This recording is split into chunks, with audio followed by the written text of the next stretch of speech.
Okayama prefecture, Japan. तारीख 5 मार्च 1917 को इस इलाके के एक घर के अंदर एक बच्चे ने जन्म लिया। इस बच्चे का नाम मुत्सो तोई रखा गया। अब 1917 की दिहाई में जापान में बहुत से उद्योग, बहुत सी फैक्ट्रीज खोली जा रही थी, जिससे आम लोगों को भर भर के रोजगार मिल रहा था। खैर, मुत्सो के जन्म की वजह से उसके माँ बाप बहुत खुश थे। अब परिवार में कुल 4 लोग हो चुके थे। मुत्सो की उससे 3 साल बड़ी बहन और उसके माँ बाप। 4 लोगों का ये परिवार हंसी खुशी अपनी जिंदगी अच्छे से बिता रहा था। सब कुछ ठीक चल रहा था, लेकिन फिर इनकी इस खुशहाल जिंदगी पर ग्रहण लग गया। जैसे ही मुत्सो लगभग 2 साल का हुआ, उसी वक्त के आसपास मुत्सो की माँ और उसके पिता की एक ही दिन में मौत हो जाती है। मुत्सो के माता पिता ट्यूबरकुलोसिस यानी टीबी की बीमारी के शिकार बन चुके थे। अब आज के दौर में तो टीबी का इलाज मौजूद है, लेकिन उस दौर में इस बीमारी का इलाज नहीं खोजा गया था। उस वक्त दुनिया में होने वाली मौतों में से हर दूसरी मौत इसी टीबी की वजह से हो रही थी। खैर, अब एक ही दिन में मुत्सो के माँ बाप की मौत हो जाने की वजह से दोनों भाई बहन की जिंदगी बहुत मुश्किल हो जाती है। जाहिर है, इस दुनिया में अगर आपके पास माँ बाप नहीं तो फिर कुछ भी नहीं। खैर, माँ बाप की मौत के बाद मुत्सो और उसकी बहन को दूसरे गांव उनकी दादी के घर पर शिफ्ट कर दिया जाता है। इस गांव का नाम सुयामा था और ये गांव भी ओकायामा प्रीफेक्चर में ही मौजूद था। यहाँ आने के बाद मुत्सो और उसकी बड़ी बहन अपनी दादी के साथ मिलकर अपने खेतों में काम करने लगे। सुयामा नाम के इस गांव में ज्यादातर लोग खेतीबाड़ी का ही काम किया करते थे।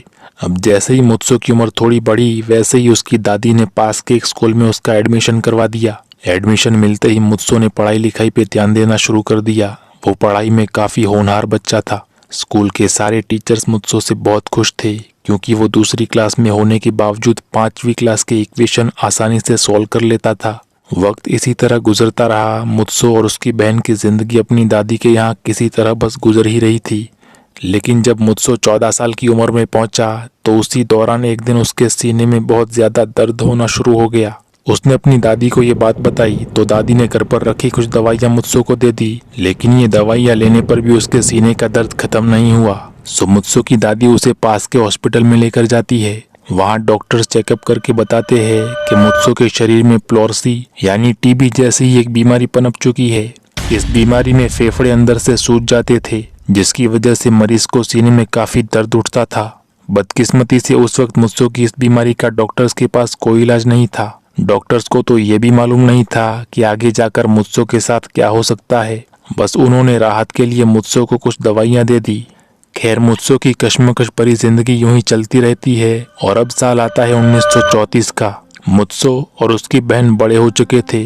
मुत्सो 17 साल का और उसकी बहन 20 साल की। जवान हो जाने की वजह से उनकी दादी ने मुत्सो की बहन की शादी कर दी। पहले तो 2 साल की उम्र में माँ बाप ने छोड़ दिया और अब 17 साल की उम्र में उसकी इकलौती बहन, जो उसकी दोस्त, साथी, यार या उसके माँ बाप की तरह थी, वो भी शादी के बाद मुत्सो को छोड़कर दूर चली गई। अब जैसे ही मुत्सो की बहन शादी के बाद चली गई, वैसे ही मुत्सो को अकेलेपन का एहसास होने लगा। उसे लगा कि अब तो पूरी दुनिया में उसका कोई नहीं है। आज तक उसका कोई खास दोस्त भी नहीं बन पाया। पहले तो बड़ी बहन मौजूद थी, जिसके साथ वो अपना ज्यादातर वक्त बिताया करता था, लेकिन अब बड़ी बहन के ना होने की वजह से मुत्सो अक्सर अकेलेपन में रहने लगा। इसी अकेलेपन से चिड़चिड़ाकर मुत्सो ने ये बात अपनी दादी को बताई और कहा कि मुझे इस अकेलेपन में घुटन हो रही है। मुझे समझ नहीं आ रहा कि अब मैं क्या करूं। दादी ने जवाब देते हुए कहा कि तुम हिकिकोमोरी बन जाओ। अब हिकिकोमोरी का मतलब जापान का एक कल्चर है, जिसके हिसाब से कोई इंसान समाज और दुनिया से बिल्कुल कट जाता है और अपनी जिंदगी अकेले अपनी तरह से जीने लगता है। लेकिन फिर हिकिकोमोरी बनकर भी मुत्सो को सुकून नहीं मिला, इसलिए वो वापस अपनी दादी के पास आ गया। उसकी दादी ने उससे कहा कि ठीक है, अगर तुम्हारा हिकिकोमोरी बनने में भी दिल नहीं लग रहा तो तुम आर्मी की तैयारी करो और फौज में लग जाओ। अब 20 साल की उम्र में मुत्सो वहाँ की आर्मी में भर्ती हो चुका था, लेकिन 2 सालों तक आर्मी में काम करने के बाद एक दिन आर्मी के रूटीन के हिसाब से सारे फौजियों का फिजिकल टेस्ट किया जाता है और टेस्ट करने वाला डॉक्टर जब मुत्सो को चेक करता है तो उसकी फेफड़ों की बीमारी सामने आती है और मुत्सो पकड़ा जाता है। अब डॉक्टर मुत्सो को पकड़कर अपने ऊपरी अधिकारी के पास ले जाता है और कहता है कि ये फेफड़ों की बीमारी वाला इंसान हमारी फौज में क्या कर रहा है और आखिर इसे भर्ती कैसे किया गया? क्या पहले इसका फिजिकल टेस्ट नहीं किया गया था? इसके बाद मुत्सो को आर्मी से भी निकाल दिया गया और वो वापस अपनी दादी के पास आ गया। अब लाइफ के इस पड़ाव पर आकर मुत्सो को यह एहसास होने लगा कि उसकी हर पसंदीदा चीज उससे दूर क्यों चली जाती है। पहले माँ बाप, फिर बहन, फिर ना कोई अच्छा दोस्त, यहाँ तक कि मेहनत से आर्मी में लगने के बाद भी उसे आर्मी से भी निकाल दिया गया। मुत्सो को लगने लगा कि वो बहुत ही ज्यादा बदकिस्मत है, ये दुनिया उसके लिए बहुत बुरी जगह है। इतने गहरे हादसे और हर तरफ से मिल रहे रिजेक्शन ने उसके दिल पर खराब असर डाला। इसी डिप्रेशन की वजह से मुत्सो ने किताबें पढ़ना शुरू कर दी। इनमें से एक किताब ने मुत्सो को काफी प्रेरित किया। ये किताब थी फ्लावर ऑफ इवल, जो वहाँ की एक लेडी क्रिमिनल पर लिखी गई थी, जिस लेडी का नाम आबे साडा था। ये लड़की एक प्रोस्टिट्यूट थी जिसने अपने लवर इशिडा को संबंध बनाते समय मार डाला था रिजेक्शन की वजह से, और फिर उसका प्राइवेट पार्ट और उसके नीचे का हिस्सा काट कर अपने साथ रख लिया। तब तक रखा जब तक उसकी गिरफ्तारी नहीं हो गई। आबे साडा ने ये हादसा ठुकरा दिए जाने की वजह से अंजाम दिया था। अब जैसे ही ये कहानी मुत्सो ने पढ़ी तो इसका उसके दिमाग पर बहुत असर पड़ा। मुत्सो समझ नहीं पा रहा था कि आखिर वो इस स्टोरी पर इतना ज्यादा ध्यान क्यों दे रहा है, इस कहानी से उसको इतना लगाव क्यों है। यही वो वक्त था जब मुत्सो की विचारधारा एकदम से चेंज हो गई। दरअसल जापान में 19वीं सदी से ही योबॉय नाम का एक कल्चर चलता रहा था।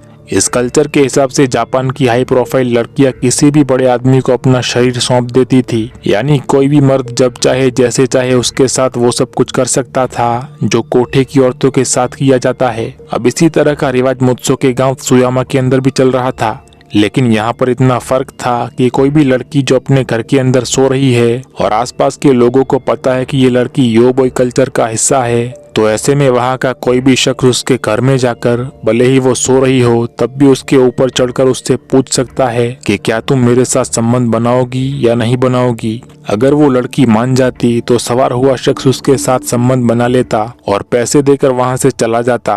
कई बार ये काम तब तक चलता रहता जब तक वो लड़की उस शख्स से शादी न कर ले। अब देखने वाली बात यह है कि ज्यादा टेंशन की वजह से मुत्सो भी इस योबॉय कल्चर का हिस्सा बन चुका था। वो सारे गलत काम करने लग गया था। वो अपने गांव में रातों को चक्कर काटता रहता और योबॉय कल्चर वाली लड़कियों के घरों में घुसकर उनसे संबंध बना लेता। कई बार मना करने पर भी वो लड़कियों से जबरदस्ती संबंध बनाता।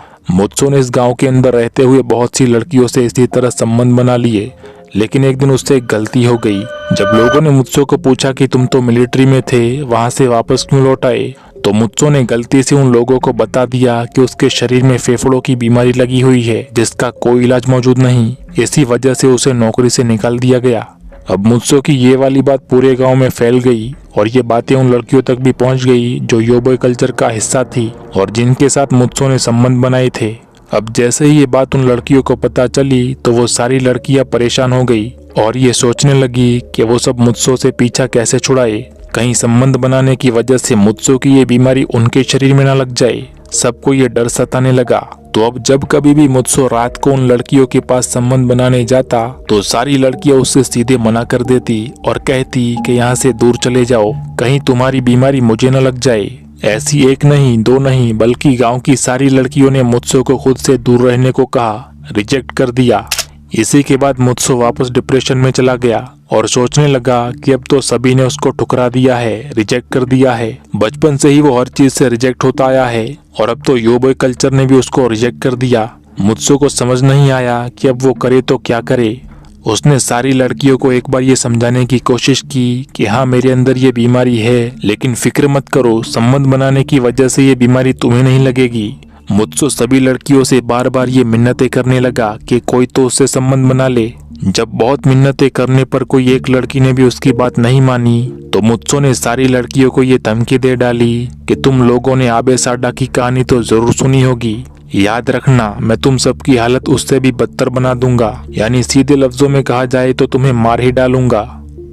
अब जो लड़कियां इस योबॉय कल्चर से जुड़ी हुई थी उन सब में ये डर फैल गया कि एक लड़का हमें ये बोल कर गया है कि वो हम सब का हाल आबे साडा के लवर से भी बुरा कर देगा। इसके बाद ये सारी लड़कियां इकट्ठा होकर पुलिस स्टेशन पहुंची और वहां जाकर मुत्सो तोई के खिलाफ रिपोर्ट लिखवाई कि उसने हमें मारने की धमकी दी है।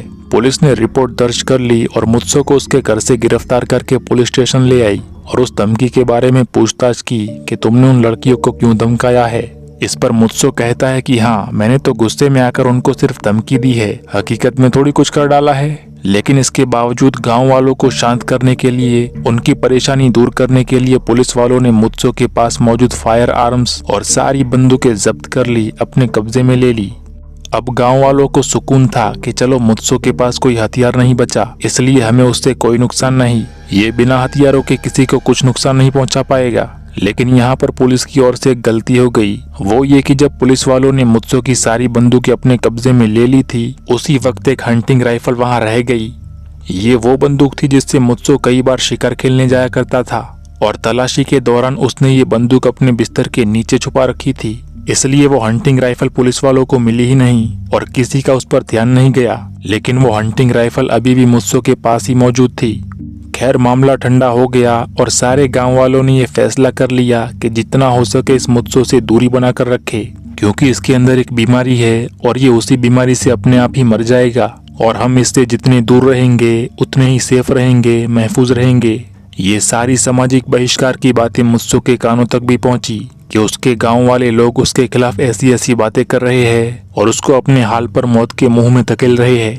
मदद करने का तो कोई नाम ही नहीं ले रहा। मुत्सो अपने दिमाग में यही बातें बैठा देता है कि पूरे गांव ने उसे रिजेक्ट कर दिया है और उसकी बीमारी का मजाक भी बनाया जा रहा है। उसके दिमाग में गांव वालों के लिए गुस्सा इतना ज्यादा बढ़ गया कि अब उसने बदला लेने का फैसला कर लिया।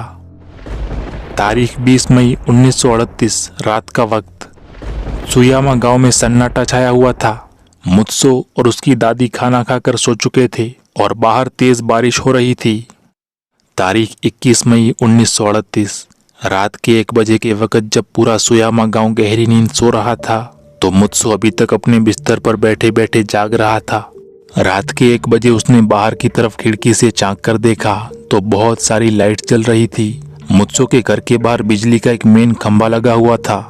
इसी खंभे के लीवर को ऊपर नीचे करने से पूरे गांव की लाइट्स चालू या बंद की जा सकती थी। बारिश के बीच में मुत्सो घर के बाहर जाता है और बिजली के मेन खंभे के लीवर को नीचे खींचकर पूरे गांव की लाइट्स बंद कर देता है। अब गांव में पूरी तरह से अंधेरा छा जाता है। मुत्सो वापस अपने कमरे में चला जाता है और खुद को तैयार करने लगता है। उसने अटारी में से अपनी मिलिट्री वाली जैकेट निकाली, जिसकी बहुत सी जेबों में चाकू और खंजर पहले से ही लगाए रखे थे, और एक बड़ी सी जापानीज तलवार यानी कटाना भी अपनी कमर पर बांध ली। फिर अपनी वही हंटिंग राइफल उठा ली जो उसने पुलिस से छुपाकर बिस्तर के नीचे रखी थी, और साथ में 200 गोलियों से भरी मैगजीन भी कांधे पर डाल ली। इन सब हथियारों से लैस होकर वो अपने कमरे के बाहर निकला और सबसे पहले पास के कमरे में सो रही अपनी दादी का ही मर्डर कर दिया। फिर उनको तलवार से काट डाला। अब मुत्सो की दादी ने तो उसका कुछ नहीं बिगाड़ा था, बल्कि माँ बाप की मौत के बाद उसकी दादी ने ही दोनों भाई बहन का ख्याल रखा था। तो फिर मुत्सो ने सबसे पहले अपनी दादी को क्यों मारा, ये बात आपको कहानी में आगे पता चलेगी। खैर अपनी दादी को मारने के बाद मुत्सो वापस अपने कमरे में गया और सर पर टॉर्च वाला लाइट वाला हेलमेट पहना और घर से बाहर की तरफ निकल पड़ा। अब जापान में ये आम कल्चर है कि वहाँ के ज्यादातर लोग रात को सोने से पहले अपने घर के दरवाजे कुंडी लगाकर बंद नहीं करते थे, क्योंकि उन्हें विश्वास होता था कि कोई भी उनके घर में चोरी नहीं करेगा और ना ही कोई डाका डालेगा। इसी वजह से उस रात भी सुयामा गांव के सारे घरों के दरवाजे खुले ही पड़े थे। हाथों में बंदूक थामकर मुत्सो सारे घरों में टूट पड़ा और शुरुआत में उन लड़कियों के घरों में घुसा जिनसे वो पहले संबंध बनाया करता था, और फिर बाद में जिन लड़कियों ने उसकी बीमारी की वजह से उसे रिजेक्ट कर दिया था। इनमें से कई लड़कियां कुंवारी थी, कई अपने पतियों के साथ थी, जबकि कई लड़कियां तो प्रेग्नेंट थी। मुत्सो ने इन सब के घर में घुस घुस कर इनके पेट में गोलियां मारी। गोलियां मारने के बाद भी अगर कोई बच जाता तो मुत्सो अपनी कटाना से उसकी गर्दन पर वार करता और काट डालता। इस कत्लेआम में मुत्सो ने 5 साल के बच्चे से लेकर 85 साल के बूढ़े तक को नहीं छोड़ा। गांव के तकरीबन आधे घरों को खून से रंग दिया। इनको मारने से पहले मुत्सो ने इन सब की एक हिट लिस्ट तैयार की थी। इस लिस्ट में से कुछ लोग गांव से कुछ दूर बाहर मौजूद थे, उनको भी ढूंढकर एक एक करके मौत के घाट उतार दिया गया। 18 से 20 घरों में खून खराबा करने के बाद मुत्सो एक 66 साल के बूढ़े आदमी जिनका नाम मात्सुजी था उनके घर पर गया। लेकिन किस्मत से मात्सुजी जाग रहे थे और गांव में लाइट न होने की वजह से लालटेन जला रहे थे। अचानक जब उनकी नजर दरवाजे पर पड़ी तो वहां मुत्सो खड़ा हुआ था। अब वो बूढ़ा आदमी लालटेन लेकर मुत्सो के पास गया और देखा तो मुत्सो नीचे से ऊपर तक पूरा खून से लदा हुआ था। कांधे पर हंटिंग राइफल टंगी हुई थी, कमर पर बहुत सारे खंजर बांधे हुए थे और साइड में खून से रंगी हुई एक लंबी कटाना लटकी हुई थी। घबराते हुए उस बूढ़े आदमी ने मुत्सो से पूछा कि तुम ये सब क्या कर रहे हो और तुम्हारे शरीर पर यह खून किसका है। जवाब में मुत्सो ने सब कुछ उस बूढ़े आदमी को बता दिया कि वो कैसे आधे गांव को मौत की नींद सुला कर आया है। ये सुनकर उस बूढ़े आदमी के हाथ से लालटेन गिर जाती है और वो घबरा जाता है, क्योंकि उस घर में उसका भी परिवार सो रहा था। उन्हें लगा कि कहीं मुत्सो उन सबको भी मौत के घाट न उतार दे, लेकिन मुत्सो ने उस बूढ़े आदमी से कहा कि तुम अपने बच्चे को अभी यहाँ पर बुलाओ।